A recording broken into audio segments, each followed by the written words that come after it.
Greetings, everyone, and welcome back to another late December edition of the FwooshCast. With you, as always, for these exciting conversations is me, Veebs. But I am very, very glad to be able to welcome back a longtime friend of the FwooshCast, and we are very happy to have Trevor Zammit, the Turtle Czar, or whatever you have at NECA Toys. Trevor, we always love having you on, and thanks for being generous with your time and coming back to chat with us. Oh yeah, thanks for having me. It's good to see you. Yeah, how many of these have we done now? It's been going on for a couple of years. It's been going on for a while, but they're always fun conversations, and we seem to time them well around, your guys's updating of checklists and things of that nature and end of the year celebrations. So it's good. It's good. And speaking of which, how were your holidays? Yeah, holidays were good. Nothing too crazy or exciting, I guess. I did some family stuff and then bought some toys for myself. I was gonna say, did anything interesting find its way into your collection by way of the holidays, either a mythical creature, family member, or yourself? It was, yeah, my girlfriend got me a couple new calico critters that were awesome. Yeah. And then there was a couple things that just sort of like popped up online that I was like, oh, I think I want. No, like there's just certain things that no one would know, right? Like my girlfriend wouldn't know to get me like Thrash or like my parents, like from that 8-bit zombie guy. Yep. So he had put up a new batch of figures, and I was just, yeah, there's like no way my parents would ever be on Instagram like following 8-bit zombie. So I bought that for myself. That was cool. Awesome.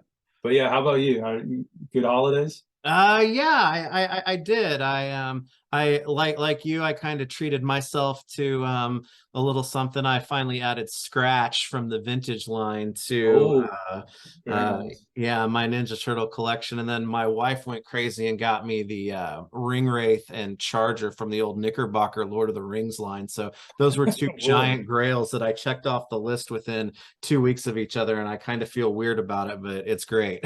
Yeah. Oh, that's cool. Wow. Scratch. Yeah. So, I got one of those belly bomb customs that. Oh, yeah, those are awesome. Those things are really cool. Yeah, that one arrived maybe just a few weeks ago, like early December or something. So I got to put him up on the shelf with the they do a great job of adapting to that vintage style. It fits right in. It's awesome. Yeah. Well, that's cool. Well, it's the end of the year, which means it's a good time to like reflect on the year that's been, and as we head into 2023. But before we actually jump into some of the reveals and stuff that came by way of the checklist, I was just interested to hear what your overall thoughts are as far as looking back on the year that was in terms of the turtle lines that you oversee, and the new figures and product that has been released in 2022, if you can even keep that straight at this point. It is tough to keep it all straight, because it just keeps growing. And like with this year especially, I think a couple of the biggest things are like finally announcing like we're making a Kino figure, like we're working with Ernie Reyes Jr. and he's awesome. So that's been exciting to like develop that figure, and like kind of I had a meeting with him and was showing him test shots and stuff, and that was super cool. So that's kind of like surreal stuff, because normally like Randy is the one that would like deal with talent, but yeah, so I've been able to like work with Ernie a bit, which is really, really cool. And then also like working with like Kevin Eastman and like Ken Matroni and like packaging artwork. Like that's another thing that, we've just done so much with the Mirage line this year, that it's like, that's kind of surreal too, is like the amount of figure, like even now it's like, they're just starting to hit. I think the first 4 or 5 figures might be out, but there's like a whole bunch more stuff that's in development now, in production now. It's like going to be shipping like early next year, and it's just that Mirage line's kind of blown up. And it's funny because I mean, you've been at this for a few years now, with the different media, the comics, shows, video games, all of that. Yeah. And it just seems like there's still such a wealth left to do even after all these years. It's crazy when I read someone say, "Oh gosh, I think they're coming, close to closing it out." It's like, I don't think that's the case. There's still a lot Scraping the bottom of the barrel. Like we've run out of characters, and then and all of a sudden then like Last Ronin shows up, and it's just like this huge hit, and there's all this stuff to do, and you like working with Ben Bishop on that. Yeah. That's been super cool. The Archie stuff is this year it just really has gone into some different directions that even just like 2 years ago it didn't seem not possible, but it just seemed unlikely. Well, I think that's really the perfect way to put it. And I think we can maybe jump into this first checklist that I'll share here, because this is the first one that you guys unveiled, is the movie checklist. And with that came along the top here, the Universal Monsters line. And you said, things that were unexpected and whatnot. I still sit back and I kind of pinch myself. It's like, is this line really happening? Because it's wild. That's another one that it's just a couple years ago that was not on the radar. Like that wasn't in our plans at all. And that one's blown up too. Like there's been a great reception. People love the figures, and they've been so much fun to create, and like, so that's another like really surprise, like a pleasant surprise kind of hit. So and it's been a surprise, I think, not only from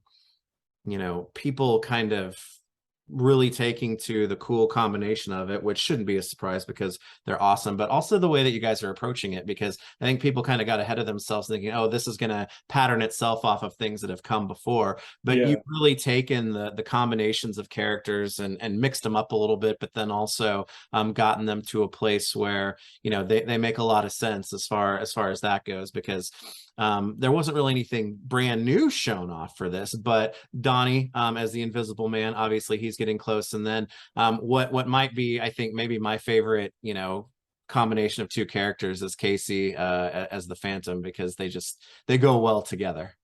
That's a great one. The packaging artwork, I don't know if we've revealed that yet, but I'm not sure if you have. I don't think Daniel Horn's painting for Casey is like, it's one of the best. All of his paintings have been amazing. The Michelangelo as the mummy was my favorite of all of them. But then when I saw his painting for the Casey Jones box, I was just like, oh my God, this is like the greatest thing I've ever seen. It's so crazy and cool. He's a great figure. To his credit, I think when Wrath came out, since he was the first one, you pulled one over on people without even trying to do so, because I think a lot of people thought that was a photograph of the figure at first, when it's actually a very photorealistic, awesome, detailed painting. We would send him the paint masters just so he had sort of like a subject, he could light it and do his, I guess that's kind of his process. So he always had the paint masters in his studio when he was working on the paintings. So I guess that's why they're like, photorealistic, or they have so much depth or whatever to them. Well, so Donatello's next, with Casey following behind. Was this how you always planned this line was going to go, that it was going to go deeper than what people initially expected, or was it more of, okay, people are really taking to this, so we're going to keep running with it, or a combination of the two? No, we had a plan from the beginning, where we were kind of figuring out like which character would kind of fit with, which turtle would fit with which monster.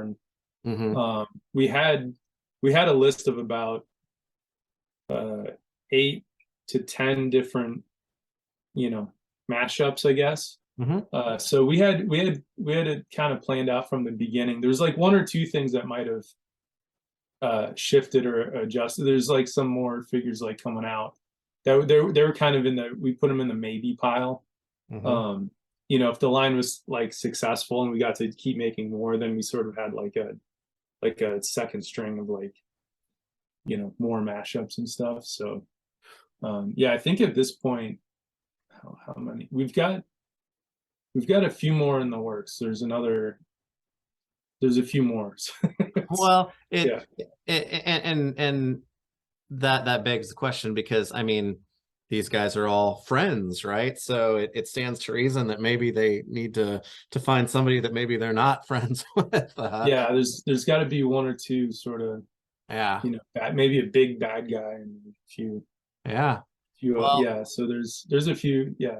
uh, of those that are actually on the checklist that you can talk about, I don't like to do the, oh, you know, who's your favorite child type of question on stuff like that. But which one is your favorite so far?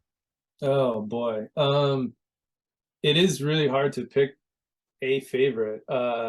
It's it's probably between like Raph and Mikey, Hmm.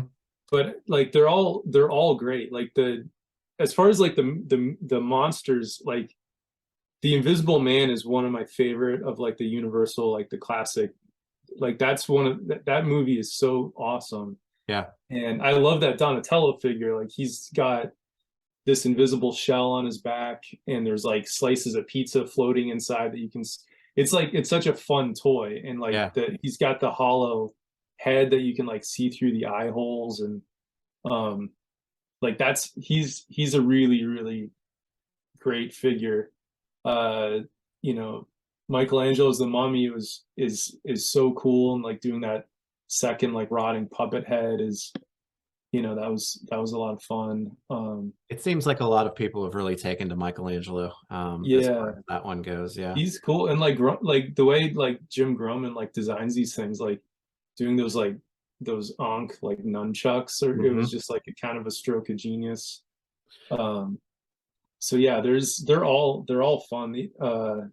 You know, doing the opening shell on Leonardo, like I Yeah. really just wanted to have like one of the things I was missing With the from like sword. the original toy line was like a hunchback turtle, and it just seemed like a perfect fit. So like Yeah. yeah, doing that opening shell with like the sword sliding through, and they're like all of them are cool. Um, Well, and all this happened because of Judith. Like we pitched the idea to Judith, like, do you want to yeah. be like a Bride of Frankenstein Ninja Turtle mashup? And she was like, huh? And then like Randy sort of explained to her like the history of like turtles and Universal monsters, and she was like totally down for it. So That's um crazy. you know, so even just like including Judith as the bride, like none of this would have happened without her. Yeah. So you know, they're all cool. Like Splinters, Van Helsing, they're I Well, don't know. I well, like you all of you them. you mentioned James on the design part, and I mean, let's face it, for all of your turtle lines, you guys are really known for like the acute attention to detail for bringing, you know, the source material to plastic in an insanely accurate way. And there's some reference, as you said, to Judith and the movie styles of the turtles that are going on here. But does a line like this, where you're kind of working more from the ground up, does that give you more like creative freedom or challenges that's different from when you're, you know, designing for other sectors that are literally like trying to pull the exact image off the page into plastic, right? Yeah, it definitely has like new, like kind of unique challenges that we're not normally used to, because everything is like the other movie figures, it's just grounded in like, you know, studying the film and like, you know, looking at the suits and the props, and like you're just trying to match what already exists. And this thing you're trying to create, you know, this brand new, so you're trying to like, oh, here's like old, like the old like kind of 30s like movie aesthetic with sort of like the Jim Henson like puppet suits from, you know, late 80s early 90s, and then like kind of just that fun 80s toy vibe that like that Groman is like so good at. And it's like it's almost like there's too much freedom, you know, because you can go off in like a couple weird directions, and then it's like, I don't know, this might be a little too crazy or doesn't quite make sense, you know, and then you have to. It's definitely it's a unique challenge that we're not normally you know, accustomed to, with like just following like the movie or the cartoon or the comics or whatever. Right. Well, you mentioned some of the accessories, but I will say that I think that garlic crossbow bolt is a low key accessory of the year, because that's a great one that came with Splinter. I'm a big fan of that one. Yeah, yeah. uh, Splinter's got like a really awesome like arsenal of. He's got the wooden stakes and all the different, uh, yeah, all the different arrows and stuff. Yeah, he's. I think there's even like there's like a ninja star like in the back of his hat or like uh-huh. tucked away. Yeah. So he's got all kinds of goodies. Well, it's exciting. There are still some, I think, big name characters on both sides of the mashup properties that I think would be exciting to see. So we'll be looking forward to seeing more reveals of those hopefully soon, once, you know, like Donatello and Casey find their way out. Yeah, But lots more to be excited about for the Universal Monsters mashup. That's cool, man.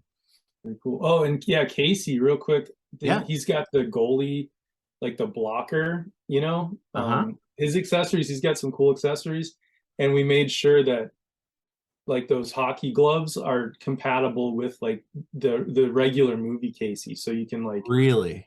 yeah, so you can sort of like upgrade. You can take these accessories and sort of upgrade and like add on to your original like movie. We try to make everything as compatible as possible. So, Oh, that's um, cool. but that's a cool accessory that I really wanted to make sure they got right at the factory. It was like making sure those gloves will like slide on and plug into the regular Casey arms.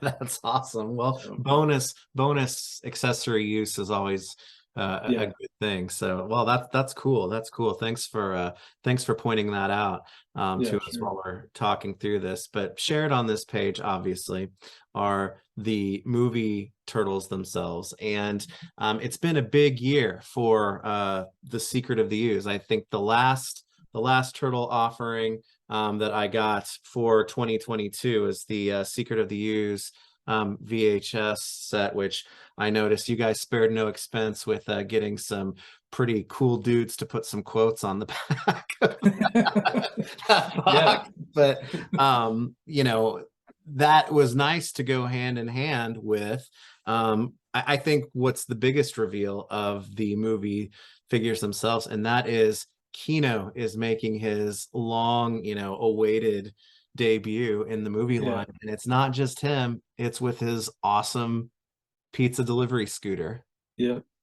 So working with Ernie, as you mentioned, had to be a fun experience as far as that goes, because I guess technically he's kind of been in the line already before. You just couldn't A tell. little bit. You had to look under the mask or something. Yeah, Yeah, yeah, exactly. But so Kino with Scooter, this has to me says that it's kind of line up to be kind of a deluxe release, a yeah. special release. Have you guys thought that through of how that's going to be done yet? Yeah, it's definitely going to be like a deluxe thing. Ernie or Kino and the scooter, like they take up the same amount of space as just one of the normal two packs. Oh, okay. So yeah, it's and then the scooter is cool because it's got that like black wooden like delivery box on the back, and Hmm. that opens up, and then you can put that red like thermal bag like Yeah. inside of that. You can open the flap on that thermal bag, and then a little cardboard like box of pizza slides out. So it's so when you lay all that stuff out like in the packaging, you know, there's the Kino figure, and then there's like box bag, slices of pizza and stuff like in the scooters underneath it. So it's yeah, it fills up an entire two pack just on its own. That that's great. And honestly, I mean, you guys go pretty deep, but I don't know, maybe you get some reuse out of that scooter with movie one, dice game, pizza delivery. Oh yeah, yeah, Well, Kino, I would say that aside from you know, the turtles themselves, and of course Shredder and Toka and Razar, he'd definitely be the most in demand of the movie, of the Secret of the Ooze characters. But there's still several other characters. I mean, I can't imagine that we've probably seen the last of those offerings, or maybe there might be some continuation of the Ooze as we go along. There's gonna be more there's more ooze figures on the way.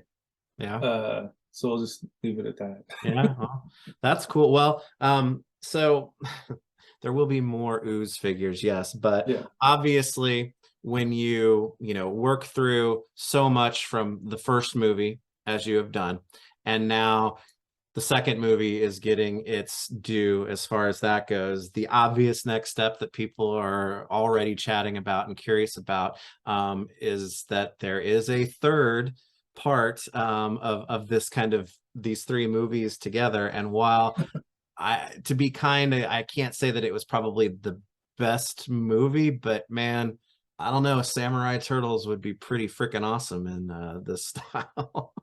They would make cool figures, that's for sure. It's definitely yeah, that movie is a little bit, you know, hard to watch at points maybe. It's not quite as good as the second one, and certainly not as good as the first one, but yeah, they Samurai Turtles, they would be cool figures, I guess, but I don't know. Who wants those? I'm gonna bet probably a lot of people want those, No. my friend. Okay, all right, but that's fair enough. Do you, you know, movies have kind of a cast of characters, and you're working your way through those. Of all the lines, though, do you see the movie lines as being more finite maybe than some of the other lines, or is it something that if the opportunity to do different kinds of, you know, releases and whatnot, I guess like the Universal Monsters, to kind of keep that movie aesthetic going, you know, it's something that I assume is popular enough that kind of there could be some interesting paths as we move forward. Yeah.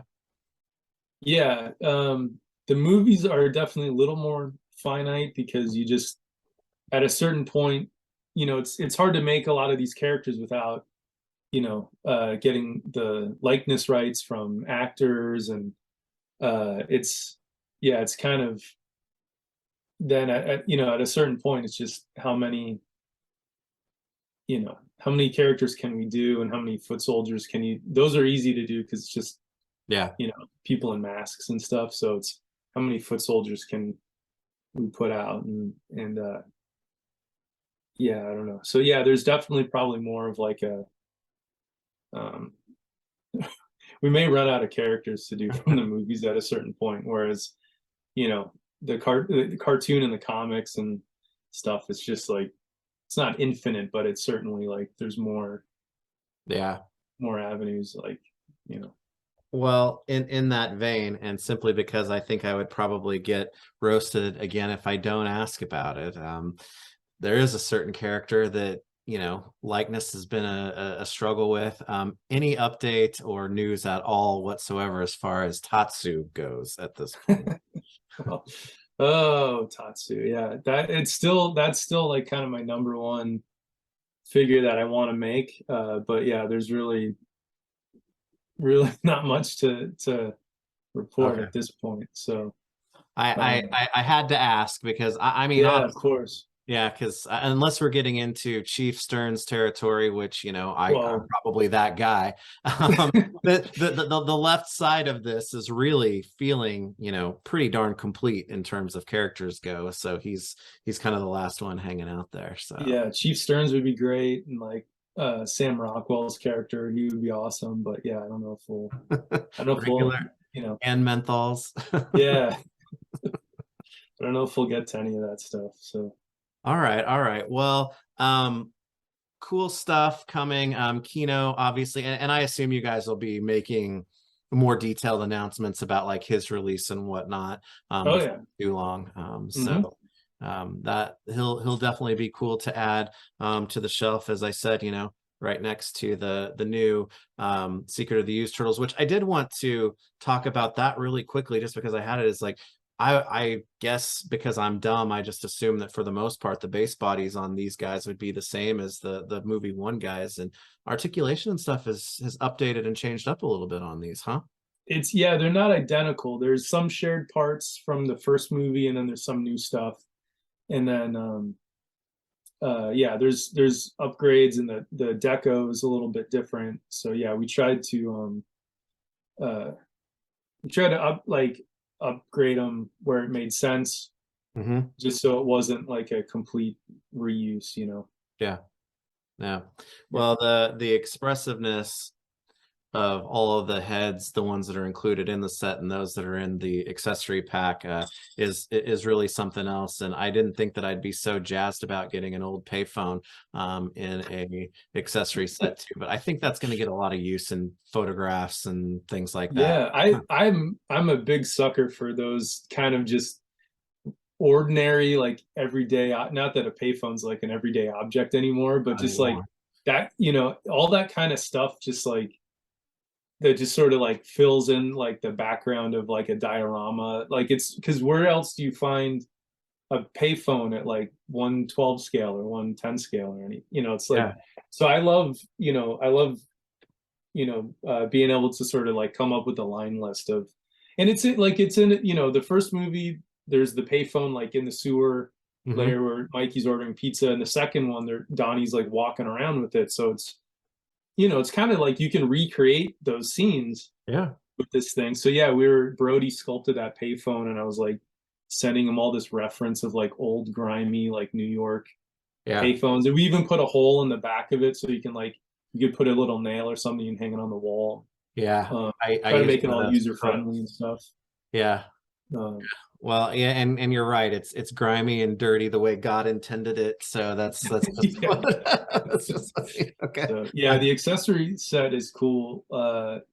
Yeah, I like the little luggage, like that Uh-huh. suitcase thing, and the this one we included like the pizza crusts, Yeah. like before it was always just like that one clean, like untouched slice of pizza. Now there's a couple different versions of, because even in the second movie they just walk around holding like pizza crust in their hand. Yeah.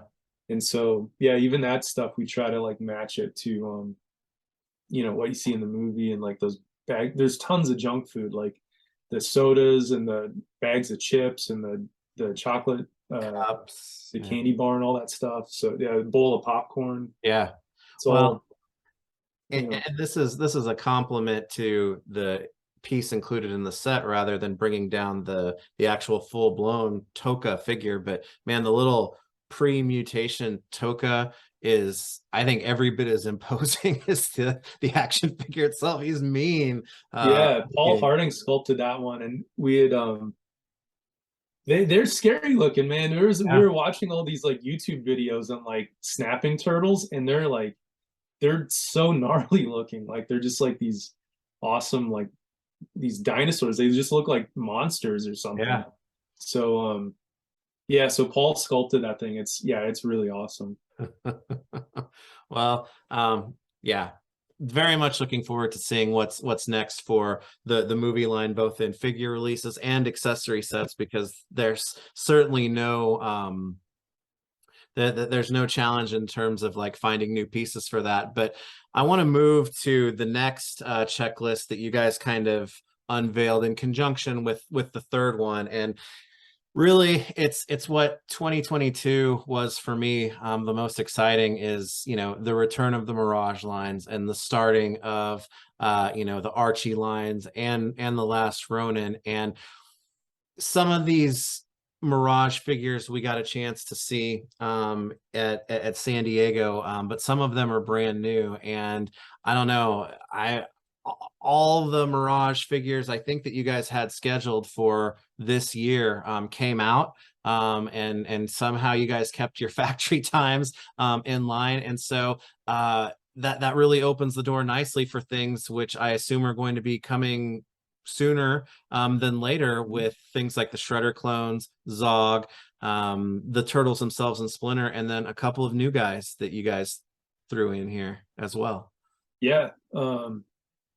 Yeah, there's a ton of Mirage stuff. The Shredder clones and Zog, I think they've already left the factory, so they should be hitting like, Really?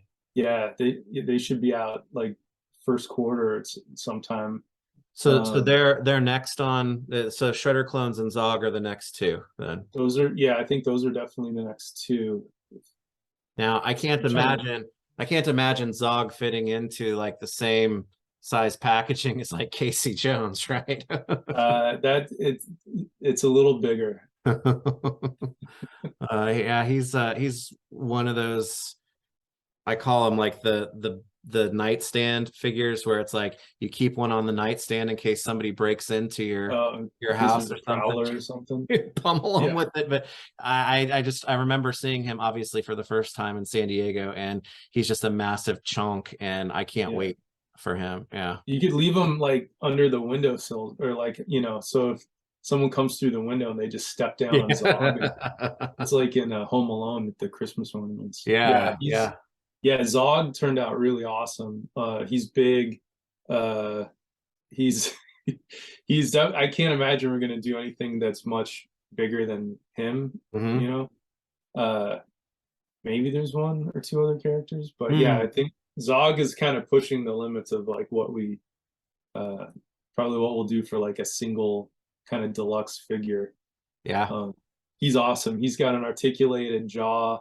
The tongue inside is articulated on a little ball joint too, so you can get tons of cool like running, like charging, like screaming poses and stuff. And Oh, cool. even he's huge in the all the accessories he's got. He's like 2 or 3 sets of hands. He's got that spiked knife like machete thing.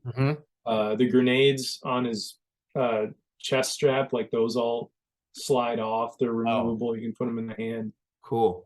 He's got his like laser gun, like blaster thing. So yeah, it's like not only is he big, but he just comes with a normal amount of accessories like any of the other characters have. So that's awesome. And then yeah, we'll finish. I guess we would call the trifecta of the Shredder clones with these two, who I assume are shipping together, correct? it's, I don't know what it is, like a glorified sort of almost like a 2-pack, I guess, because Mhm. the mini one does have a decent amount. He's got ankle joints, he's got hip joints. There's like ball joints in his shoulder. His neck is articulated. So he's an articulated figure. Yeah. So yeah, he's cool. The forearm guy, the gauntlets are removable, so you can put that little like where his arm gets cut off and the worms are like shooting out. Yeah, he's got those little worm. Oh, I've got that. Hold on. You want to like pause for a second? Let me see if I can find that. Yeah, absolutely. Because I mean, even knowing that you're running the turtle lines and whatnot, I was even shocked that we're closing out this like little sub team of Shredder clones so quickly in the line. To it and at it. Yeah. These guys were always so cool and weird to me, so I just, why wait? Yeah. Just like, let's just make them. So so this guy, the cool thing is like you can see like his, and it's any of the arms, like any of them can just pop off. Cool. And then you can put the little worm, it's like a little cap on there. Yeah. And then you can have like there's another end here, so you can just like lay this on the ground next to him and you can like scream like, ah, my arm. Yeah. So That's so there's this little thing of like space worms spilling out. and then they just come apart. Yeah. They're just pressure fit. Those pop off, and then you can just pop the arm back on. So very nice, man. He's big. He's big in and of himself too. Yeah, he is. Yeah, for sure. Yeah. Well, cool. Thanks for that that little preview of those, because that's going to be delightfully disgusting, to kind of have one arm laying on the ground in the display with him. So that's great. Yeah, it's cool. Yeah, this is an awesome figure. Well, let me go back to the screen itself, or the checklist itself, because um, if Zog and the Shredder clones are next, we also saw Splinter, and Yeah. this is really like a 3-pack in and of itself, at San Diego as well. Would he follow those up as the next one in the line? Yeah, the Splinter and then that battle damage Shredder are probably the two after that. The last stand Shredder. Yeah, yeah. Yeah. But yeah, that Splinter, I had that one. I had sort of laid out the the plan with that figure. It's kind of like, when we do the accessory or the creature packs Hmm. with like aliens or Prometheus or something like. Yeah. So like, because Splinter's fully articulated too, but he's so little. I was just like, oh, we should just put in like, put in another Utrom, give him a Mouser. He's got Yeah. the 4 baby turtles. There's a teapot. There's a new mutagen canister that's like, it's from one of the panels, I think, in the first issue, Hmm. where it's like it's smashed on one end and there's just like a puddle of ooze, like, Awesome. coming out of it. So yeah, he's got his walking stick. There's like a whole bunch of accessories. So yeah, we kind of approached it like it was a creature pack. Yeah. Yeah. Um, And so it's and cool. and you mentioned the battle damage Shredder. I mean, that makes sense. It's funny because the movie follows it pretty closely, but I think a lot of people who haven't been into the Mirage books, or known them from Shredder, that's just the first arc, really, and Shredder's Mhm. Shredhead's dead, and that facial expression, which I'm gonna um zoom in on, that's pretty exacting in terms of like even the way he's looking off to the side and whatnot. Yeah, um I think we took like one of the panels and just I told the sculptor, I was like, here, just sculpt this one, I guess. yeah. This seems to capture like perfectly what we Yeah. want in the figure. So Well, and that gives that I think that gives people a chance, because there's been a few Shredders in the Mirage line so far, mhm. but all of them have had some sort of like exclusivity or whatnot to them. Is he just going to be a standard release? Regular, Yeah. yep, regular release. Cool. Cool, cool, cool. Well, then next to him is the another surprise is the Foot Enforcer. Mm. Yeah. What made this a great one to also have coming relatively soon, as far as release dates go? He's cool. Yeah. Just, we've put out the foot soldiers, there's the elite guards, there's a few different foot soldiers, but this guy's cool because he's like a big brute, like enforcer dude. So there's, just I like the way I have my Foot Clan guys set up. It's just, you got Shredder and like all the regular ninja, like foot ninjas, and then it's cool to have just like one or two or three more, you know, guys with different, like a bigger build and stuff, to just to Yeah. have some variation like in the ranks. So yeah, he was a cool looking character from the Return to New York books, and then he had cool weapons, and it was like, we should make this guy. So Well, and that's what I was going to say. I mean, he begs to at least get a couple of him, and as you said, the return to New York, it kind of fits in with yeah. the Zog a little bit too, but then it really fits in with these guys down Hmm. here, which are the actual turtles themselves. Obviously, we saw those again in San Diego. Are you able to talk about how are these guys going to see their release in approximate time? Because I know people are dying to get new Mirage turtles into their collection. Yeah, I've got a few details. I mean, I Yeah. know they'll be in a 4-pack. They're not Okay. going to be 2 packs. They're not going to be single uh, releases right now. I'm pretty sure it's I think we've decided on a 4-pack. Okay.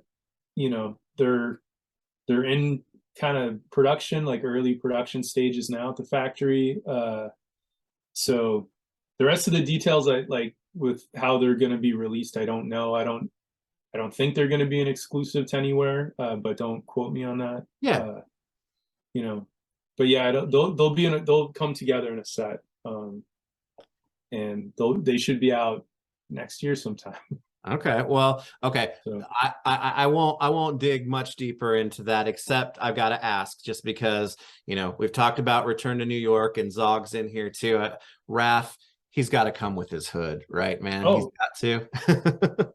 he does. I have it right here. Oh, let me stop sharing that and pin you Okay. up here so we can see that.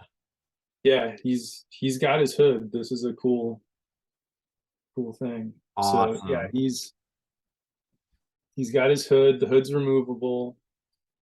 Um, There's something to be said about all four of those turtles standing next to each other the way that they are, but I don't know how there's going to be any way that I'm not going to display Raph without his hood on. Yeah. the hood's cool, and like it's still like there's just enough like space in there that you can still like turn his head around and stuff and get little, you know, he can look up, he can look down, he can look to the side. The other cool thing with Raph with this one, he's got, you notice in the Paintmaster photo, he's got the wraps, the bandage on his arm, but that arm's removable, and then you can just stick in like a normal clean arm, so you can have your Raph like battle damaged or clean, or you know, however you want. So yeah, so these guys are awesome. I'm super excited about getting to make these turtles. That Raph and Zog are gonna look pretty awesome together. Oh yeah, for sure. So very nice. Yeah, they're cool. These are cool.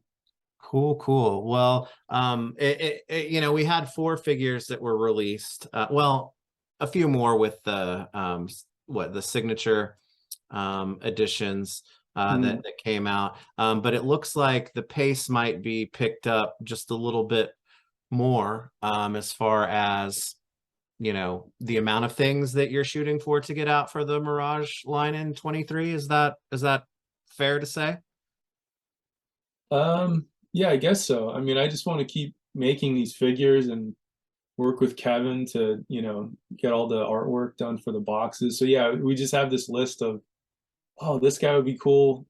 So if there's a sculptor free, let's like assign this project to them. And yeah, so yeah, we just keep, you know, I just keep coming up with like other Mirage things that would be cool to do, and like Randy hasn't told me to stop yet.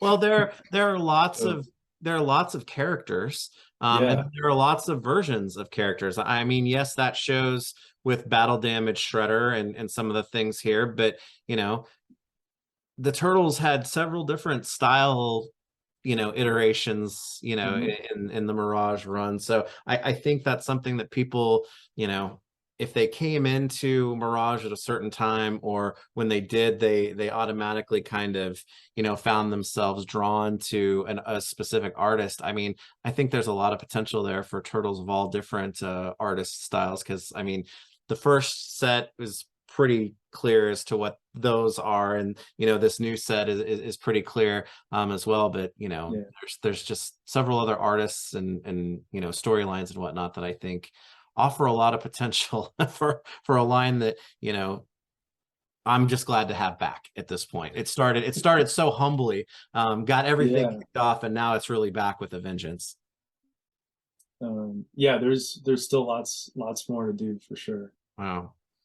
Okay, well, got some cool information on that. That'll be great. It's cool to hear that the Shredder clones and Zog are already on their way to us, and we'll be looking forward to the rest of them in turn. But then we also have, of course, we've got to talk about the what is technically the Eastman and Laird's Teenage Mutant Ninja Turtle Adventures. We call them the Archie figures, obviously. Slash has come out, and he's definitely made my list of, best of the year, as far as Oh, cool. that figure goes. Man Ray set to be next. Maybe not out quite as quickly as you guys were originally expecting. Where's he at in terms of his Yeah, production status? he's somewhere. I think production is either at this point, production is it's either finished and he's left the factory, or he's just about. Yeah, he's somewhere near the end of production, I think. Well, I got samples of him. When was it? It was a little while ago. yeah. So I saw Ken posted on his social medias that he'd gotten his, and he seemed very yeah, happy to have done that. So yeah, yeah, I sent him his early pre-production sample. So that's cool. yeah. So, well, and we talk about being in the holidays right now. That's certainly not the case, as far as, factories and whatnot go. Their holidays are coming up pretty quickly. So I imagine Yeah. even though you're trying to enjoy the holidays here, you're still in the midst of kind of a mad rush in It's terms like, of yeah, for sure. The only thing that's a little bit nicer about that this year is like we don't have a February toy fair, yeah, because normally this time of year it is like it's a one half of the company wants everything to like ship before they shut down for New Year, and then everyone in like Randy's team, we're trying to get samples ready to show a toy fair, because yeah, it's like if they don't get that stuff made, we're not going to have any sort of like deco samples or pre-production like in packaging. It won't be ready on time. So that's one less sort of stress causing thing. There's no February toy fair, so we're not trying to chase those deadlines down. But yeah, it's there's a whole bunch of stuff we're hoping will finish production and get shipped out the door before they all go home for their holiday. cool. And so Dreadmon and Jaguar, are they following right behind? Are they getting close in terms of, their run of production? Yeah, they're in production too. Those should Yeah. all ship before. I've got those guys. Where here's Jaguar. I've got a Oh, Jaguar sample here. let me. These ones I haven't sent these to Ken yet. I've been Oh, awesome. waiting. But yeah, these guys. Here's Dreadmon. So these are articulated. They've got movable hinge jaws. We didn't put any glue on the leaf sort of wrist cuff things here. Yeah. So you could, if you want, you can take the hand off, because Oh, sometimes he's kind of drawn where they're like hanging down over his hands, yeah. and then other times it seems like it's the other way. So there's no glue on those, so you can sort of like pose them like however you want, That's sort of cool. collector's choice. Yeah. He's got the two different heads. Like there's the extra head from the Mutanimals cover. But yeah, it's like there's finally a Jaguar figure and a Dreadmon. I still can't believe it. And it's like, I do believe it. I know you're sitting here, you're holding one, you're talking about how they're, in production right now, but They are. after not thinking for so many years that it was going to happen, I mean, we have full-blown Mutanimals members that aren't real. I mean, they may have shown up in other places, but to me, they are native and fully, within the Archie comic. Yeah, that's where they belong for Yeah. sure. That's their Yeah. home. So yeah, they're cool. Yeah, and Dreadmon, we did a thing because he's got the huge mane of hair. So this one, we gave him a second set of eyes where he's kind of angry, so you can like swap out the eyes and sort of, because this second head for him would have been huge and kind of blown the budget, I guess. So yeah, so he's got a hinged mouth. He's got two different sets of eyes that pop in. Well, yeah, he's cool too, and both of them have like tons of accessories. He's got that tombstone that he sits on. yeah. Oh man, Nickelodeon, there's like a couple panels where there's one of the comics where Jaguar like spears a fish, Uh-huh. and we sculpted it exactly how it was in the, and they're like, this is kind of violent. Like maybe you could just have them like, like have the spear removable, or they want to do something different. And I was just like, this is exactly how it was. And then there's like a bowl of guts that like Dreadmon comes with, that is also, it's like right from, ripped from the pages of, TMNT Adventures, and they were like, a bowl of guts. Like they were like, ew, that's gross. But I was like, it's all part of the, it's all part of the story, right? Like it's funny how licensing works, where alien worm arms are one thing and speared fish are another. Right? yeah.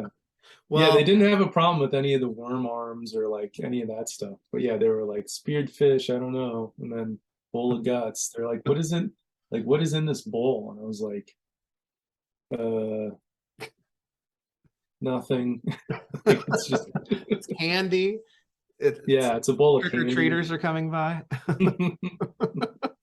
Well, okay. So it's good to hear that these guys are catching up, and I would assume that Ray is probably going to need a larger packaging as well. At least it looked like it the way that Ken was holding it. But I would assume that as you guys were playing, to making sure that these things get to production, there wasn't anything new revealed on the checklist itself, but I gotta guess that there's probably some other things that maybe hopefully being worked on. And your choice of apparel is an interesting one for this well, this black hoodie here that I always wear. Yeah, my signature black hoodie. No, there's going to be more. There's definitely more figures planned. There's more figures sculpted. Some of them just, they just haven't quite been, painted or finished up or ready to show yet. But yeah, we've got a whole bunch more stuff that will be revealed, in the probably, I don't know when, like coming, in the new year, in the coming months. So well, much like the new Mirage Turtles, the Archie Turtles are definitely things that are top of mind for people online for sure, and collectors. So I would imagine that's probably a safe one. But I gotta ask, I mean, I understand that it's hard to talk about things when you're overseeing a line and what gets done and whatnot. But in terms of things that have never been done before, I mean, working on the Mutanimals and something that no one has ever really worked on, especially in that style, that's got to be a pretty cool feeling, right? it's super cool. Really, anytime with any of these figures or any of these characters, when you're going through looking at the history of this stuff, and you're like, this guy's some character, it's just like, how did this never get a toy before? Like, so that's always cool when we can like, when we can do that. But yeah, the comics are, the Archie Turtle comics are great. And then just like working with Ken is just, it's so much fun. So. He is such a cool guy, and man, he's into so many things, and he's living the life, man. He really is. He's a fascinating person, and just has a million stories. And I've been really lucky to like hang out with him a few times, and it's just, man, he's unbelievable.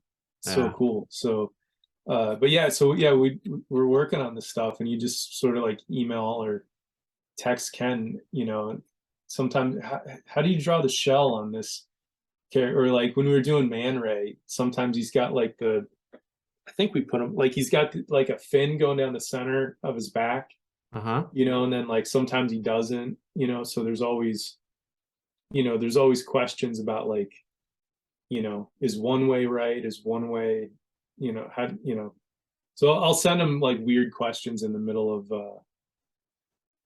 the night. Yeah.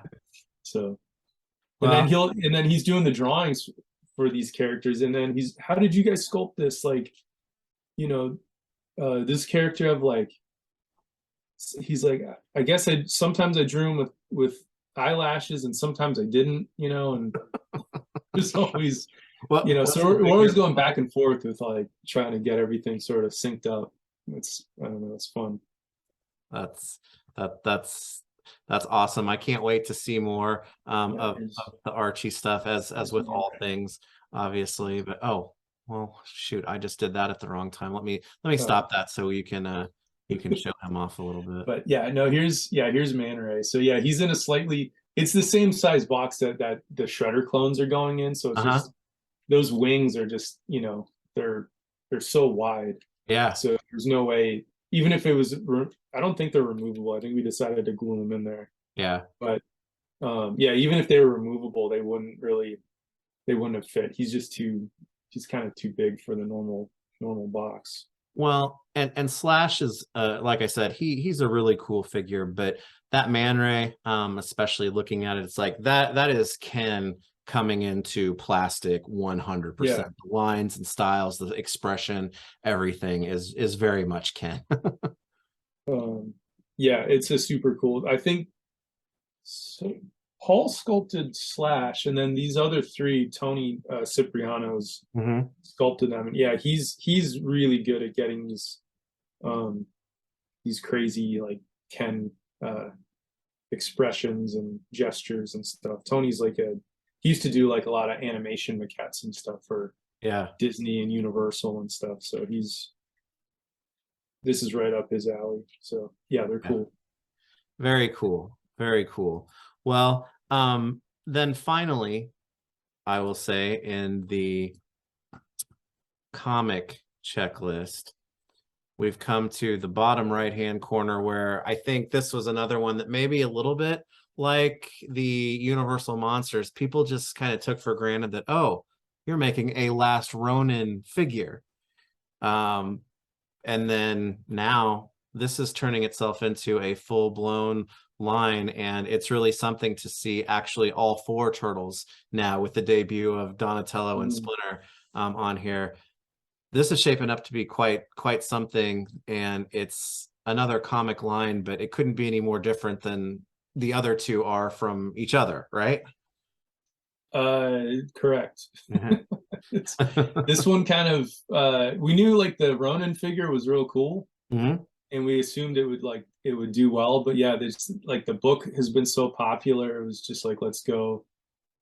But Randy was like, let's just make everything, and I was like, okay, cool. And like the exciting thing for me, this is like the first time we've gotten to make like unique turtles. Like they're always sharing a body, like the movie, the Yeah, cartoon, the Mirage figure. Like it's always like kind of just the masks and the weapons are different, right? These yeah, ones, it's like all brand new sculpting. There's uh you know yeah, they're super cool, and these guys, they're just so different from everything else we're doing. Like the artwork is awesome, and um everyone that's like working on these, the sculptors, the painters, like uh all the package design guys, it's just the whole team's like coming together and make these like awesome figures. well, So I know I'm biased, but I think Donatello's got the best look of like the other three, and that yeah, gray with the that the hat thing, and he goes well with it was cool that you unveiled him and Splinter and Sad at the same time at the same time, because they go together as far as the storyline goes. But yeah, to there's your point, they they're look very rare. so diversely different one to the next.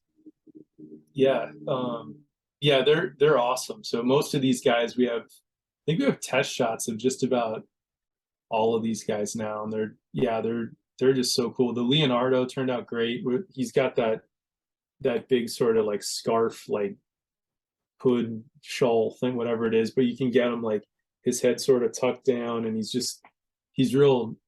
They're all awesome. The Raph is, each of them has like two heads, so like there's, Uh-huh.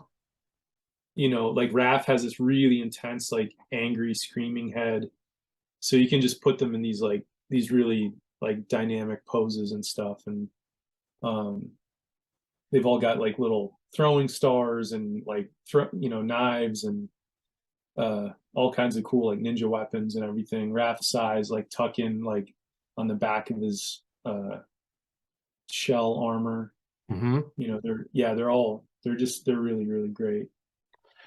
Well, and if it's the art style or whatever, the turtle figures are always kind of articulated like turtle figures. I mean, they have the same joints, counts, and whatnot as like a standard figure would have, but the way that they function might be a little bit different. These almost look like they function more of like a more human-esque figure in terms of like how the articulation works and the posing will go, because they're taller, or whatever it is that's doing that. So I know that the Last Ronin figure itself, the armored one, because I've got that one so far.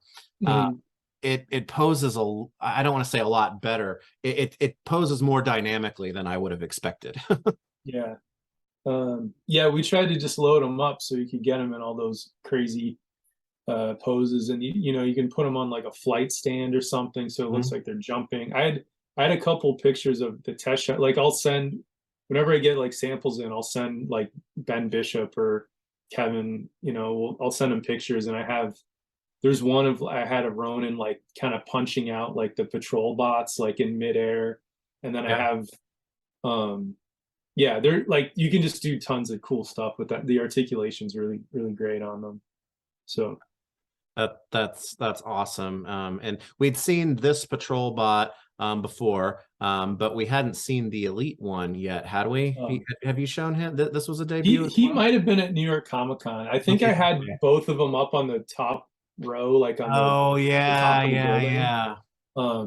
But the displays have gotten so crazy where there's like 1,000, it's just so many characters, so it's overwhelming. Like you can walk by the booth a few times and probably not catch everything. So but yeah, they're cool. Each one of those guys, like the Sinjas, they each have, I think, 3 different heads, because they're even these guys in the books, like they're drawn so many different ways, and there's so many different types of armor, little variations and things. So we tried to make them very like army builder friendly, where you can swap out heads and make like like there's like a neck that's like ripped out off of the torso, and you can put like a battle damaged face on there, and like there's just, you can kind of like go nuts and like kind of customize them and stuff however you want.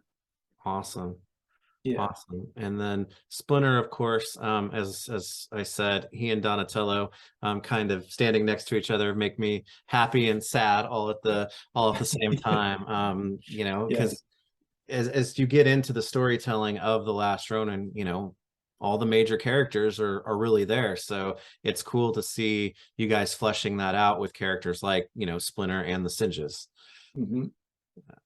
I have to ask, because I mean, I don't ever like to go into, oh, what about this character and what about that character? Yes, well, of course, but now that we've got, now that you've shown off all 3 of Raphael, Leonardo, and Donatello, man, this is screaming to need a Michelangelo that kind of fits in the same time frame and its look prior to from the flashbacks.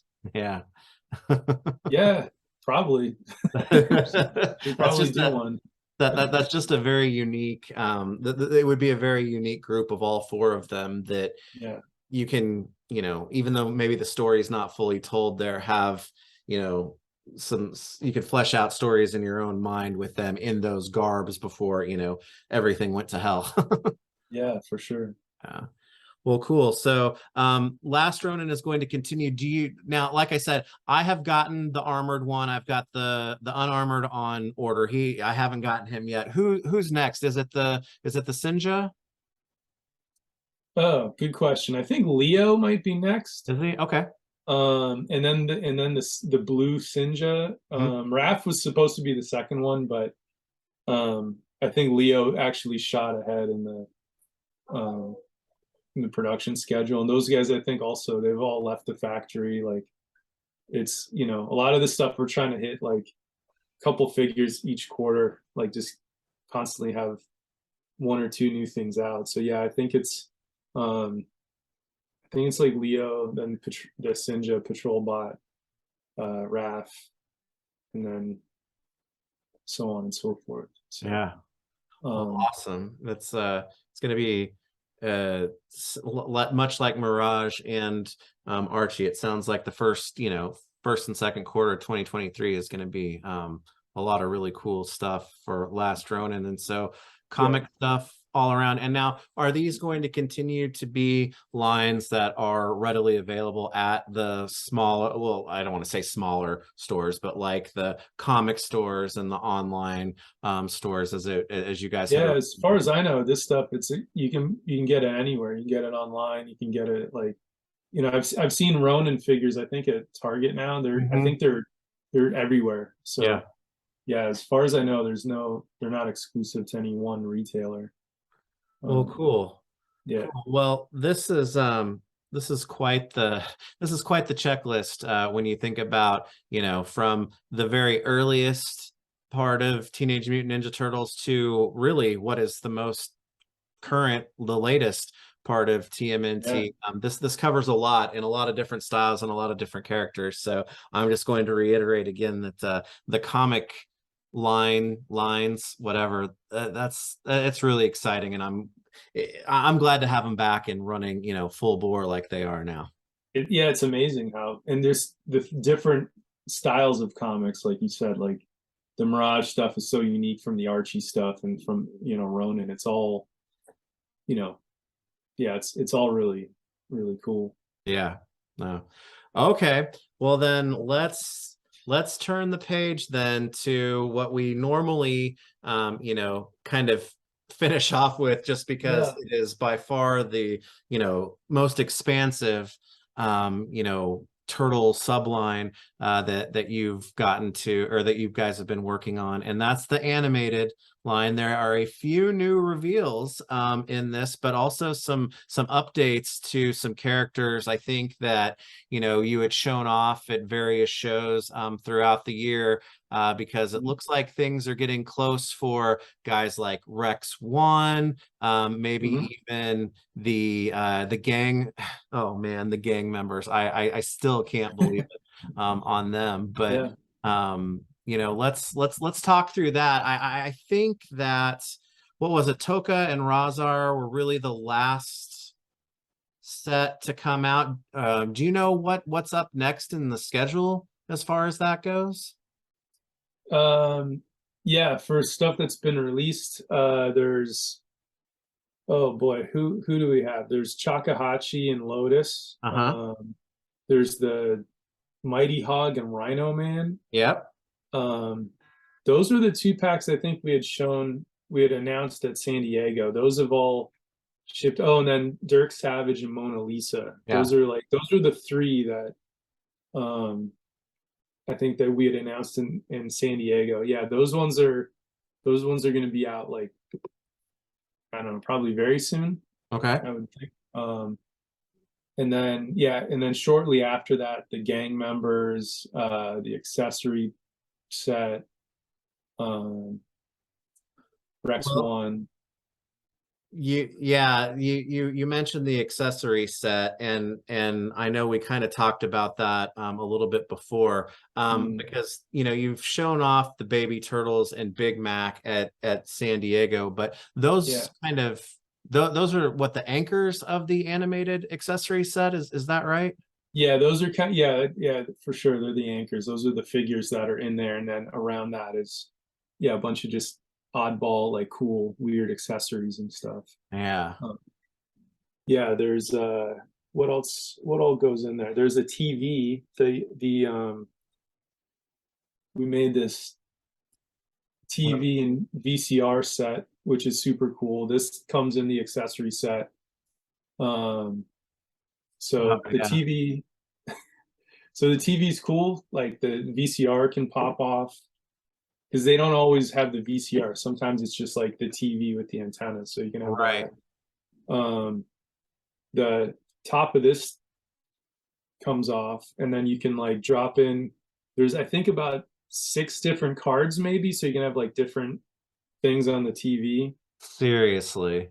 Yeah, so we had Brody sculpted the TV like a couple years ago, long before we were ever going to do the sewer play set. Like, this was originally maybe going to be an accessory to, like, Vernon, but then, like, Okay. Vernon and the Rat parts and the Rat King, and it just, that set was way too big. So then this just kind of sat on the wing. So now there's like a little gorgonzola Yeah. in there. But yeah, so there's like a card of Vernon, there's a card of April, there's like the wrestling, not the wrestling turtles, but like the terrible Yeah. turtle. There's like video game stuff, that whole bunch of stuff in there. There's the video game console with the little controllers. Hmm. There's a Rat King, like a fancy cheese painting. That's- Rocksteady's helmet that he only wore in yeah. like the first couple, the first like 5 episodes. Um, well, I think there's some new like baby pizza monsters or something. There's a whole Oh bunch of yeah, stuff yeah, in and there. different So poses. yeah, so that accessory set, I think we're selling that like direct. I don't know if that's going to the retailers or not. Oh, Um, okay. but yeah, that should be out early next year. It's just got tons of cool stuff. The baby turtles have little baby weapons that they can hold. Awesome. Oh, there's the Baxter head where he's wearing like the Shredder helmet. Yeah, Um, so there's like another human Baxter head that you can swap out with human Baxter. that's awesome. Yeah, And so Big Mac and the baby turtles, I mean, they look to be, very articulated in and of themselves too, they right? are, yeah, yeah. Yeah. There's tons. They're kind of like they have all the normal articulation. Big Mac has like all the weapons and stuff Hmm. you can plug onto his back. There's a slot on his head that opens up, and there's like a laser that drops, like it's supposed to pop out of his head. So yeah, he's got lots of articulation. The baby turtles are similar to that mini clone shredder where it's like shoulders and hips, ankles, you know, ball joints in the heads. So yeah, they've got lots. For as small as they are, they've got a lot of articulation. That's very cool. So the accessory set probably direct, and then Mona Lisa and Dirk Savage Yeah. come together in a set, correct? And I would Yep. and that means Chakahachi and Lotus come together, and then Yep. Mighty Hog and Rhino Man, right? Yep. Yeah. That's right. What about is Bugman an ultimate release on his own? Is he getting paired up with Ah, good question. Bugman will be in a 2-pack. okay. Yeah, originally he was going to be uh, on his own, and Hmm. then that got changed around. So now he's in a 2-pack. We haven't announced that one. He should be out early next year too, though. And Cool. yeah, Well, before we get into some of the ones that kind of made their debut in this checklist, because I'm a selfish person, I wanted to jump down to the gang members because I know that you've got some stuff to show us as well. I, after you guys cleared the neutrinos, it was like if I ever got the gang members, that would be really the ultimate thing because I feel like we yeah, were robbed of Grunt, and then we're calling them Tall Thug and Short Gangster, as well as yeah, Scrag, as well. But now we get a chance to bring these guys all into the collection in both forms, yeah, as they're human and mutated.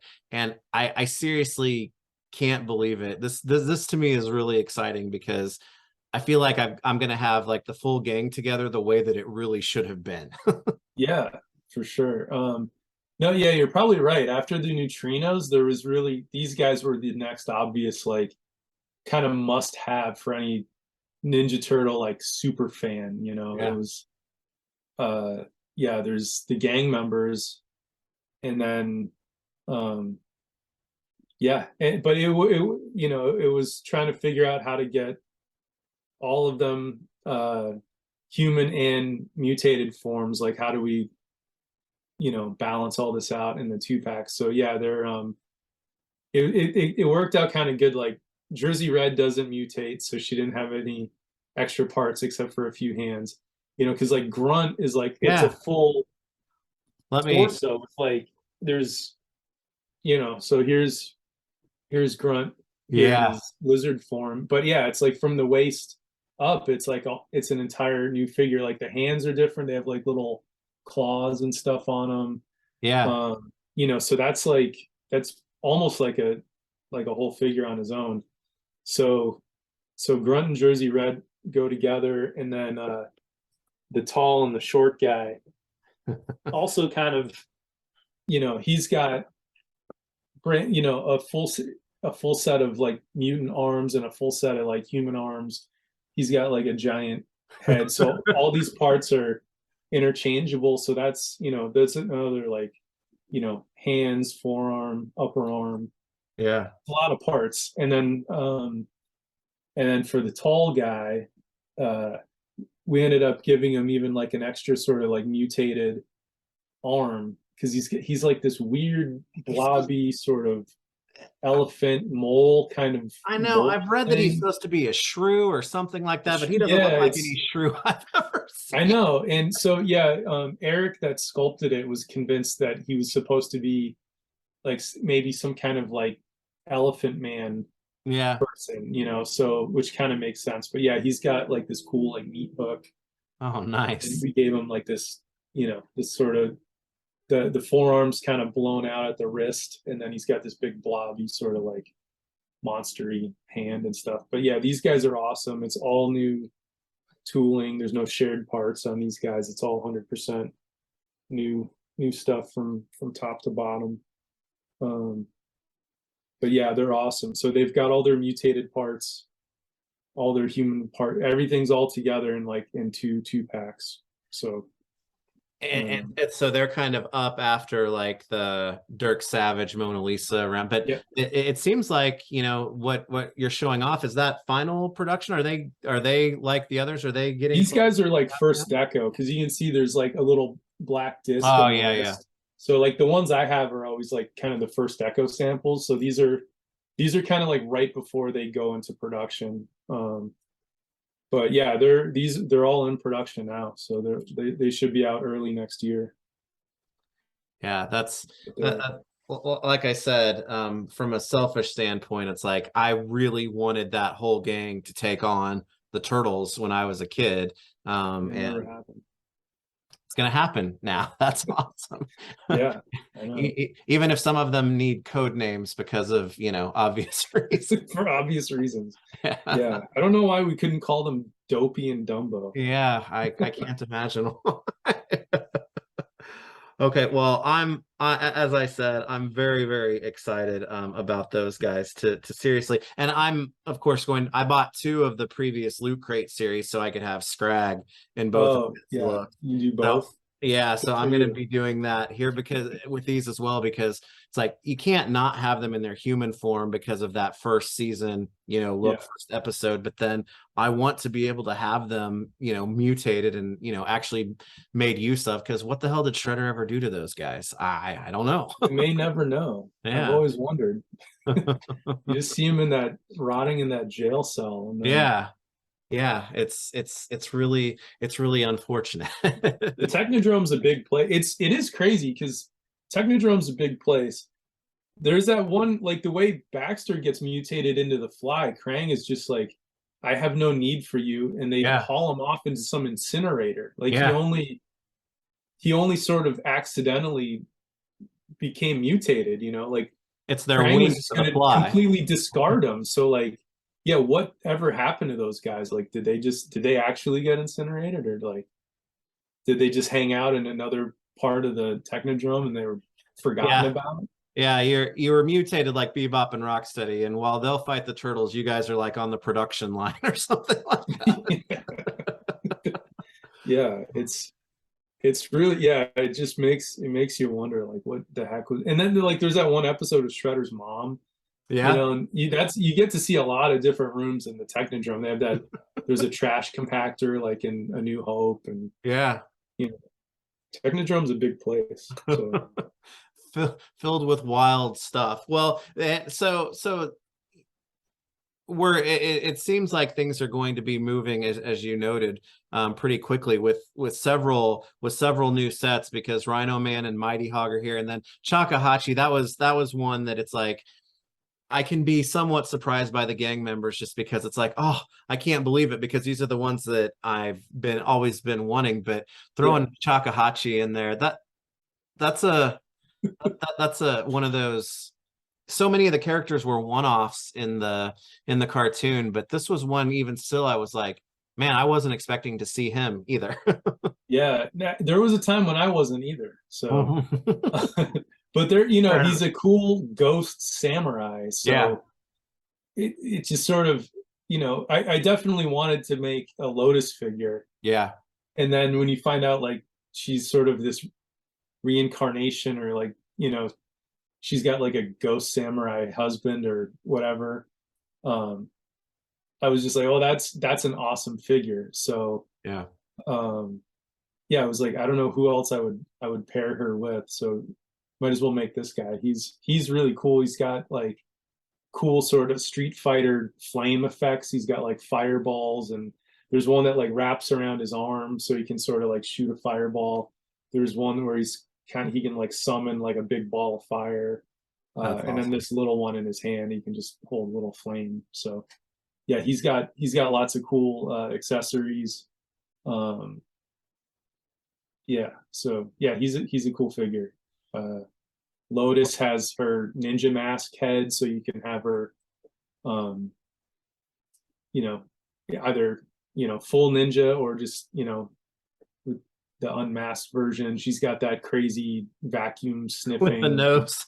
yeah, with the big nose on the on the hose. So It's funny because you've got this actual like cool, ghost samurai story and whatnot, with these two characters, and then being the, Fred Wolf cartoon that it was, you also get the vacuum with the nose attached to it's it. complete. Yeah, it's like this perfect like mashup of completely ridiculous with sort of like cool badass Yeah. sort of. Yeah, it's so crazy. So yeah, it's those are always fun. Like you watch those episodes and you're like 100% we were doing like this nose sniffing ninja sniffing like vacuum thing. Like that's an accessory.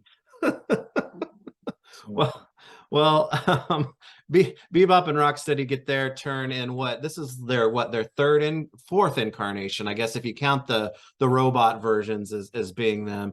oh yeah. We've gotten the standard ones, and then the bunny Mhm. suit, the Yep. robotic, and now the superhero ones. Man, it seems Yeah. like the only thing left for them are the Idaho potato version of Bebop and Rocksteady, right? Is that all that's left? No, there's more than that. No, I mean, no, they there's had got to be more, but I guess I'll yeah. put that at the top of my list. Yeah. Yeah, if we get to if this time next year we're sitting here looking at the Idaho potato, like I was just like, what is happening? You can finally sit back and say, we have arrived at that point. Yes. Yeah, Oh, that'll be amazing. yeah. Yeah. Okay. Okay. But yeah, Well, they're cool. They come with the Anxietron. mhm. It's do you remember that accessory? That was like I can't picture what it looks like, but it's ridiculous. It's really crazy. Zach, the fifth turtle, mhm. ends up using it at some point and it's a different episode than I think this one. Uh-huh. Anxietron's from Bebop and Rocksteady Conquer the Universe or something. Yeah. But yeah, they have jetpacks that you can like kind of plug into their backs under the capes. Awesome. Uh, The capes look soft goods, is that right? yeah, they're soft goods. Yeah. Right on. Right on. Well, very, very cool. We did get some proper, I mean, the Napoleon Colossus we had seen a hint of before, but I assume he is going to have to be, an oversized ultimate version of the figure. And then also, keeping with the frogs, Napoleon and Genghis Yeah. being shown with alternate heads. What's that all about? Yeah. The frogs were drawn so many different ways, Mm-hmm. and they're it's like every episode they'd thrown out the model sheets and just started over. Uh, and so I always wanted to sculpt like extra heads for the punk frogs. Yeah. And I knew so once we knew we were making that Napoleon Colossus, I was like, we have to put in like extra frog heads. Hmm. So that's why those are on there. We're getting new hold on, let me see if I can. So yeah, there's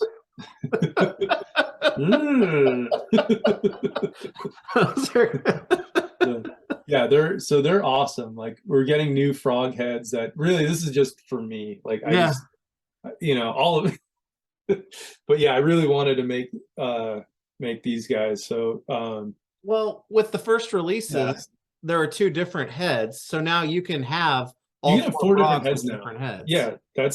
Yeah, that's correct.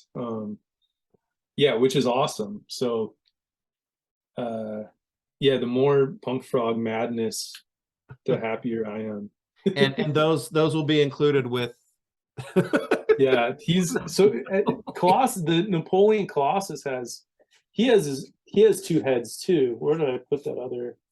He's got kind of like the sad derpy head Yeah. that you can swap out. This is the angry one. Oh, Yeah. here it is. So yeah, and this jaw is got some got a hinge on it, so you can kind of open or close it and get little various expressions. But then he's also got this sort of like sad derpy Yeah. head.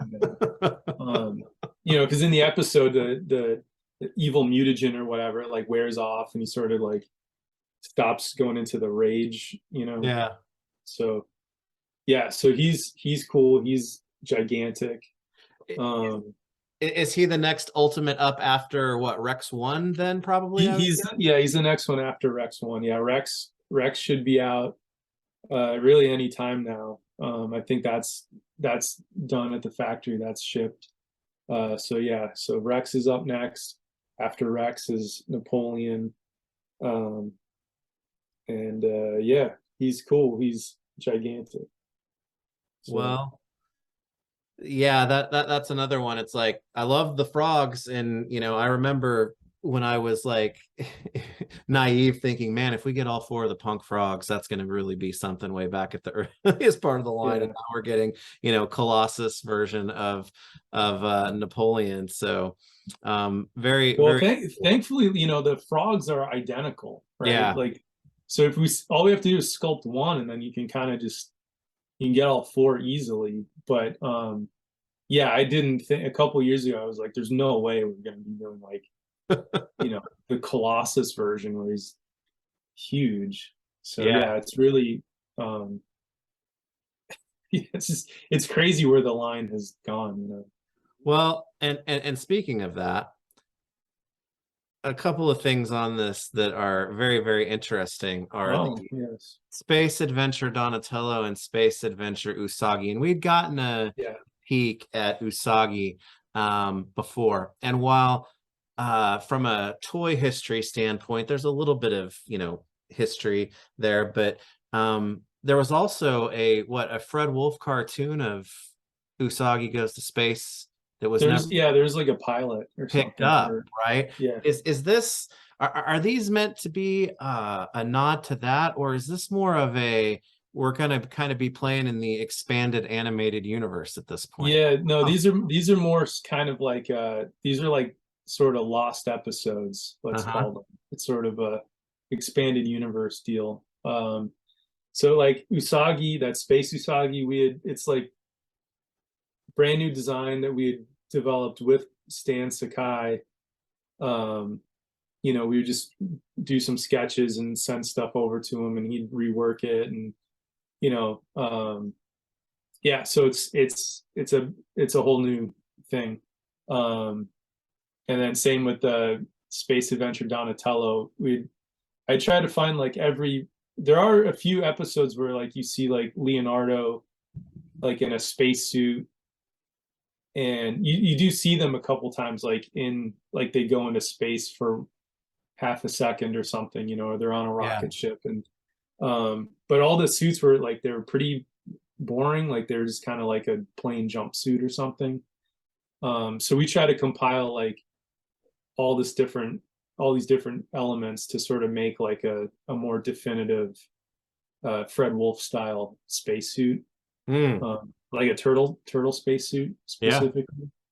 So yeah, so they're kind of like in that, you know, expanded What universe, if? PT-verse Yeah. kind of what if sort of thing. Well, looking at Donatello, that head sculpt looks all new. Is this gonna be something where he's gonna be cross compatible with other turtle figures as far as, because he almost looks like Yeah. he matches the style guide colors more, right? It's possible. We're gonna do every shade of green that they ever, you know, they were ever painted on the show. Yeah. So yeah, no, and that too is just the paint master. Like the final figure, the dome will be like, a lot more clear. Yeah. When you're Resin. 3D printing stuff, it gets a little foggy or whatever. Yeah. But yeah, the top of the head, there's like goggles and sort of like a flight cap thing, but that's removable and it plugs into the other like disguised turtle heads. So, Oh, nice. there's like all these mouths, all these heads, like all these or eyes and stuff. All these parts are all interchangeable. And Same with Usagi. Usagi, yeah, same deal. It's like slightly new sculpt. The ears, everything is all compatible and interchangeable. Oh, I have a test shot of him too. He gets what do you call it? He's got a little bubble helmet too. Oh, very This nice. one too. The factory still needs to polish it and clean it Yeah. up so it's clear. But yeah, he'll have a helmet that is removable. He's got a little rabbit jetpack there. Um, but Well, yeah, and that spacesuit design kind of lends itself more to, streamlined posability and whatnot too, to get some pretty cool. yeah, you get cool like flying and jumping and Yeah, rocket poses and everything out of him. So very nice. yeah, he's cool. Well, yeah, and that figure, I mean, it's pulling triple duty, as you said, like the expanded what if type of thing. It does have a wink towards that pilot that was never picked up, but then also it's a wink to, the vintage figure too, because of the space Usagi. So Everybody really cool. remembers Space Usagi. Yeah. Yeah. So So that makes me wonder, because something that I can't remember if it was San Diego Comic Con or if it was New York Comic Con, where there was another, you know, almost appearance by maybe another what if animated figure, because I know I saw a animated style Last Ronin figure in there as well. Is this the type of thing that we're talking about as far as bringing in different things like that? I don't recall. Is there Don't Ronin recall in that there? one. Okay, maybe I was seeing No, things that day. maybe, yeah, maybe. No, yeah, there's definitely an opportunity to like expand out, because it's awesome to get, the gang members and like Chakahachi and some of those like, more obscure sort of one-off characters, but um, it's like it'll be cool to sort of play in that Fred Wolf like universe and sort of create a few more like, what if the Turtles did this, or what if Shredder did that? He sort of it'd be cool to just expand it to other things. Well, that to your point, and I think that's kind of a good transition, is that I don't think I'm alone when I say that even at this point, this line has gone well beyond what I would have ever expected from it when you guys were first getting started in terms of character selection and whatnot. And that's amazing. There are still several characters that appeared on the show that had varying degrees of, impact and whatnot. I know there's one final member of the Night of the Rogues crew that may or may not rank very highly in terms of likability, but maybe requirement that would still be out there. But this expanded, what if thing is interesting to me, because it does add another dimension to it when we ask that, okay, well then what's next? Is that how maybe you're looking to balance, finding new and interesting ways to do the Turtles with some of these other obscure characters? Because I'm all about the obscure characters, but that kind of needs to be Yeah. balanced out with, you know, more high profile releases, right? Yeah, definitely. It's sort of like this, yeah, how do I describe it? Like it's a good little fresh take on certain, like there's like Last Ronin is a brand new story, super popular, right? But Mhm. it would be awesome to they just that character didn't exist back in, the late 80s. So, there's certain characters that maybe have grown in popularity or just kind of come out of nowhere, in the last few years or I don't know, last decade even that they weren't really around back then, or there's characters from the original comics or the movie or somewhere that you were just like, why wasn't this person in the show? Like that would have been so cool. So there's, it gives you like a really kind of big like an open door to like just play around. And it, you look at this checklist, I think there's almost 100 characters maybe, Uh-huh. and so it's just like, so you're at that point where it's like, where do you go from here? It's great to have, to keep doing those like obscure characters that, everybody has their favorites from the show. But then yeah, it's great for, Nickelodeon and retailers and for, all the powers that be at NECA to, we gotta breathe some new life or get a fresh take on this stuff, right? So Well, and to me, one of the saddest parts about ever watching the cartoon is like I got to the point where I was watching the cartoon that it was like the thing that got me the most amped was seeing a character for the first time. It's like the toys that I had, all of a sudden, okay, it's on screen. And usually it was in a completely different and bonkers direction in terms of what you would expect from yeah, that toy. But I mean, there are a lot of long-standing characters, as you said, that didn't make it onto the show or in that style or whatever. I mean, the possibility of maybe having some of that adapted over that's pretty exciting.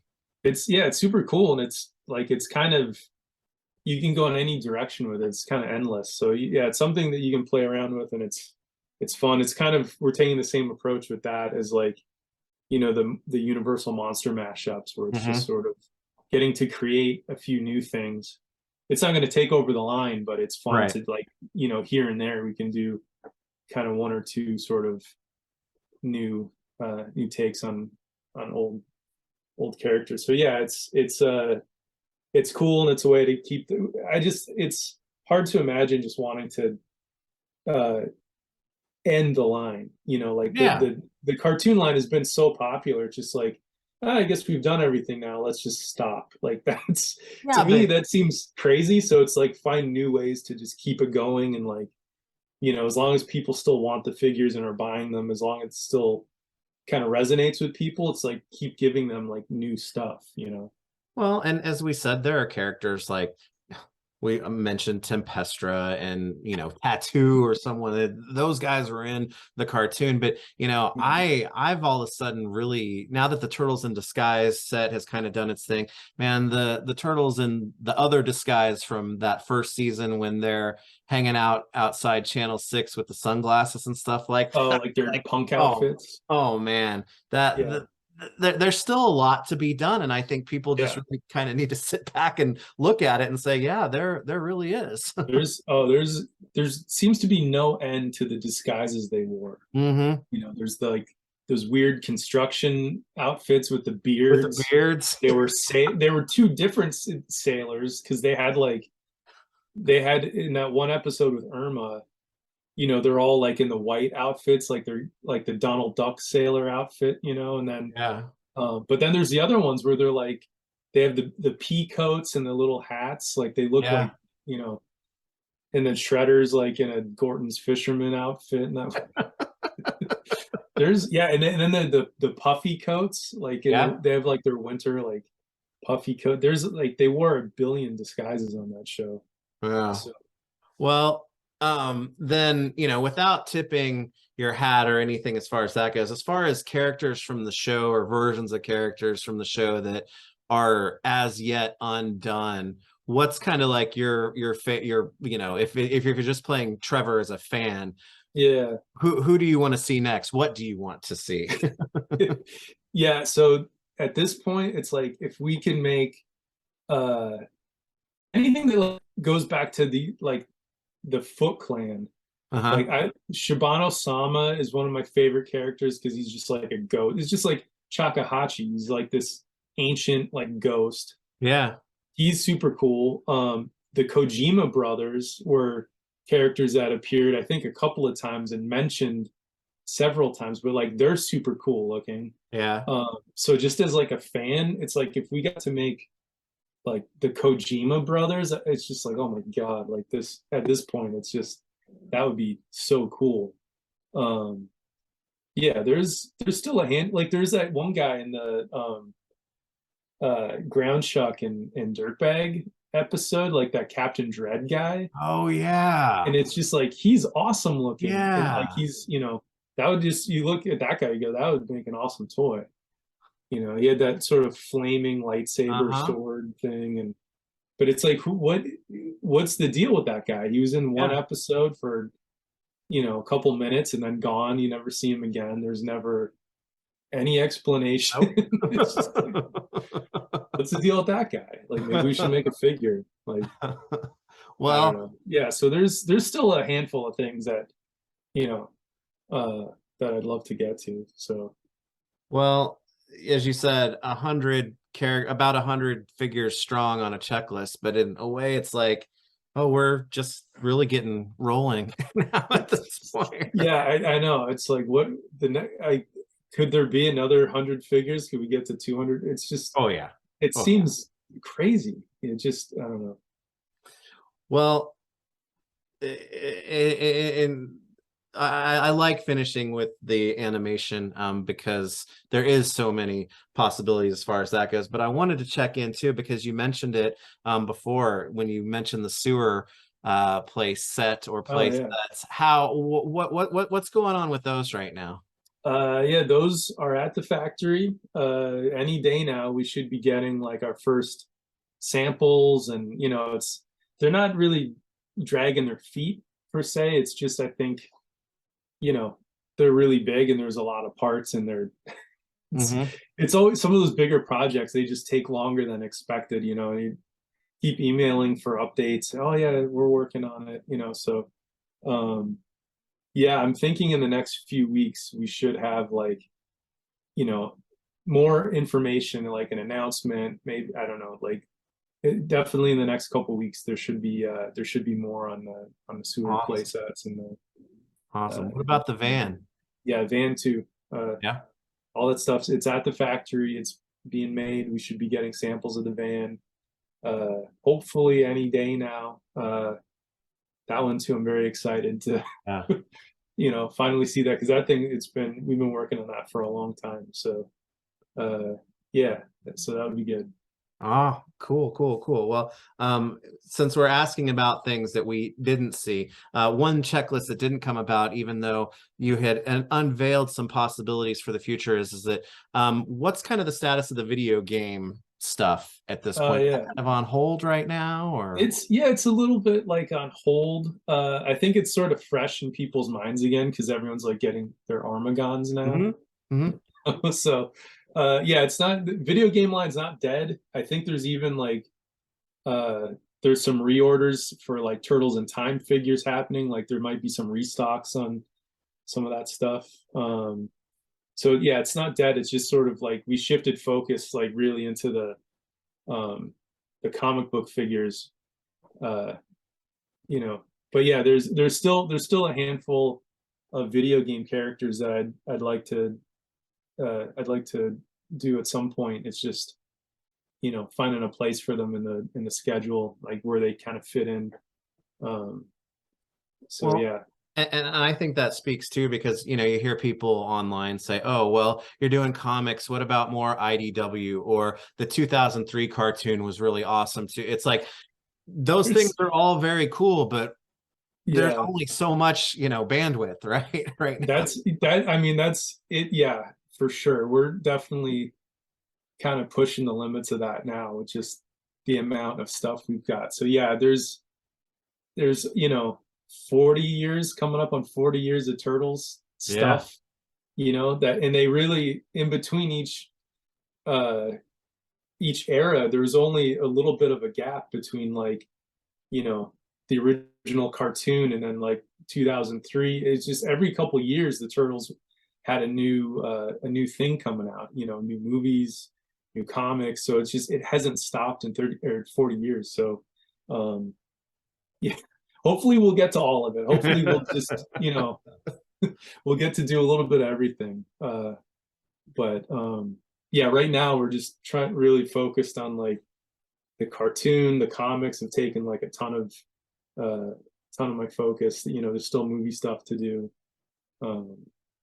Yeah, so Well, it certainly sounds like 2023 is going to be an eventful year. So I'm very much looking forward to it. But you have been more than generous with your time spending a couple of hours with us this afternoon. So yeah. thank Oh you boy, it's so very much. I got to say, I'm yeah. already looking forward to our next conversation after maybe some other debuts and whatnot. We can come back and talk about that. But you know, as always, thanks for coming to talk to us. Thanks for all the work that you're doing. It's whether you're a comic fan, a movie fan, a cartoon fan, a fan of it all. Some exciting stuff coming and lots of it. So it's continues to be a great time to be a Turtle fan. Yeah. Oh, thanks for having me, man. It's always fun. The time just flies by. So Yeah. Yeah. yeah, it's always good to talk Turtles. All right. Well, Trevor, again, thank you so much for joining us. Of course, everyone can keep track of all of the latest announcements and whatnot from NECA via their handles on all the usual social places. And like we said, as soon as we get another opportunity to do this again, we will. But for now, everyone enjoy the last few days of 2022. And as we said, 2023 is going to be exciting. But until then, we will wait until next time, and hopefully Trevor will be, like we said, chatting again soon. But until then, we'll catch you guys on the Fwoosh. Later.